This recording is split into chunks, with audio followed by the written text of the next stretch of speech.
Exclusive field రిపోర్ట్లో మిగతా update చూస్తే కాసేపట్లో హైదరాబాద్కు భారీ వర్ష సూచన. తెలంగాణ హైకోర్టు కీలక ఆదేశాలు. బోండా ఉమా వ్యవహారంపై 3 మెన్ కమిటీ ఏర్పాటు.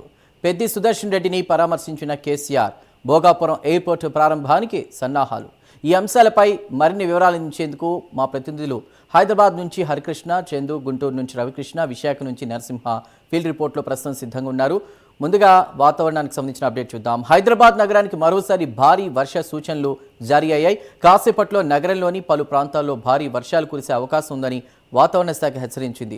ఈ నేపథ్యంలో పోలీసులు అప్రమత్తం అయ్యారు. ముఖ్యంగా ఐటీ కారిడార్ ప్రాంతాల్లో ట్రాఫిక్ సమస్యలు తలెత్తకుండా ముందస్తు చర్యలు చేపట్టారు. ఐటీ కంపెనీలు, సంస్థలకు పోలీసులు ట్రాఫిక్ అడ్వైజరీ జారీ చేశారు. ఉద్యోగులను సాధ్యమైనంత త్వరగా ఇళ్లకు పంపించాలని కంపెనీల యాజమాన్యాలకు సూచించారు. వర్షాల సమయంలో రోడ్లపై రద్దీ పెరిగే అవకాశం ఉండడంతో ప్రయాణికులు అప్రమత్తంగా ఉండాలని పోలీసులు కోరుతున్నారు. అవసరమైతే ప్రత్యామ్నాయ మార్గాలను వినియోగించాలని కూడా సూచించారు. మరిన్ని అప్డేట్స్ని మా ప్రతినిధి హరికృష్ణ అందిస్తారు ఫీల్డ్ రిపోర్ట్ ద్వారా. హరికృష్ణ. Thank you. కాసేపట్లో హైదరాబాద్ నగరంలో భారీ వర్షం కురనున్నట్టుగా వాతావరణ శాఖ తెలపడం జరిగింది. ఇప్పటికే ప్రధానంగా ఐటీ కారిడార్లు సంబంధించిన ఏరియాల్లో భారీ వర్షాలు కురిసే అవకాశాలు ఉన్నట్టుగా వాతావరణ శాఖ సూచించడం అయితే జరిగింది. ఈ నేపథ్యంలోనే అటు ట్రాఫిక్ పోలీసులంతా కూడా అప్రమత్తమయ్యారు.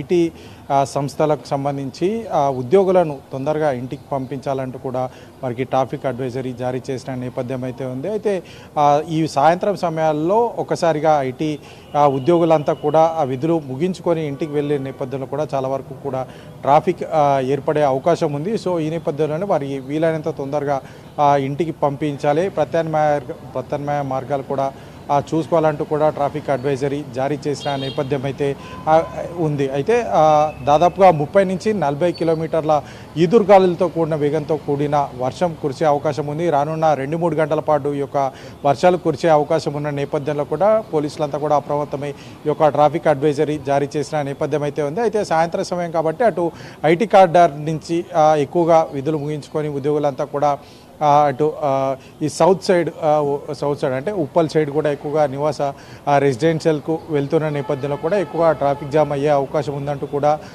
ఈ యొక్క ట్రాఫిక్ అడ్వైజరీ పేర్కొనడం జరిగింది. అయితే మిగతా వారు కూడా ఎక్కువగా గచ్చిబౌలి, హైటెక్ సిటీ ఈ యొక్క ప్రాంతాల్లో విధులు ముగించుకొని ఇటు ఉప్పల్, రామతపూర్, ఉప్పల్ ఈ ఏరియాల్లో ఎక్కువగా నివాసాలకు చేరుకుంటున్న నేపథ్యంలో చాలా వరకు కూడా లాంగ్ జర్నీ ఉంటున్న నేపథ్యంలో కూడా 2 వీలర్ వాహనాలు ఎక్కువగా ఒక్కసారిగా రోడ్డు మీదకి రావడం, 4 వీలర్ వాహనాలు ఎక్కువగా రోడ్డు మీదకి ఒక్కసారిగా వచ్చే అవకాశం ఉన్న నేపథ్యం కాబట్టి తొందరగా విధులకు సంబంధించి వాళ్ళకు తొందరగా ముగించుకొని పంపించాలంటూ కూడా ట్రాఫిక్ అడ్వైజరీ జారీ చేసిన నేపథ్యం అయితే ఉంది. రానున్న 2 నుంచి 3 గంటల పాటు ఈ యొక్క భారీ వర్షాలు కురిసే అవకాశం ఉందంటూ కూడా వాతావరణ శాఖ అయితే పేర్కొంది.